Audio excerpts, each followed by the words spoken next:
Supreme court మొట్టికాయలు వేసినా CM Revanth Reddy తీరులో మార్పు రావటం లేదని బీఆర్ఎస్ ఎమ్మెల్సీ కవిత ఆగ్రహాన్ని వ్యక్తం చేశారు.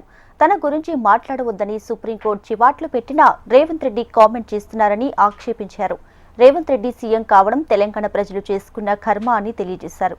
ఇక రేవంత్ రెడ్డిలా తాను మాట్లాడి తన స్థాయిని తగ్గించుకోదలుచుకోలేదన్నారు బీఆర్ఎస్ ఎమ్మెల్సీ కవిత.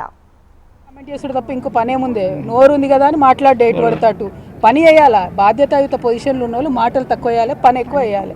నిన్న ఏం మాట్లాడిండండి ఆయన మీటింగ్లో? బీజేపీని తిట్టిండు, కొద్దిసేపు బీఆర్ఎస్ని తిట్టిండు. బీఆర్ఎస్లో నన్ను కోర్టు తిట్టింది, ఆయనను ముఖ్యమంత్రి గారిని చివాట్లు పెట్టింది. నువ్వు ఆ కవిత గారి విషయంలో నువ్వు మాట్లాడొద్దని చివాట్లు పెట్టింది. సుప్రీంకోర్టు చివాట్లు పెట్టినటువంటి చరిత్రలో మొట్టమొదటి ముఖ్యమంత్రి మన కర్మగాలి, మన తెలంగాణ ముఖ్యమంత్రి రేవంత్ రెడ్డి.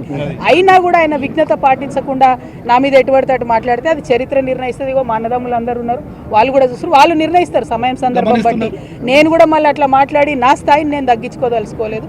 ముఖ్యమంత్రి గారు ఆలోచన చేసుకోవాలి. సుప్రీంకోర్టు చివాట్లు పెట్టినాక కూడా నన్ను ఏదో అంటే అనని, నాకు పోయేదేమున్నది? ప్రజలు చూస్తారు, ఆయన స్థాయి తగ్గుతుంది తప్ప నా గౌరవం ఏం తగ్గదు.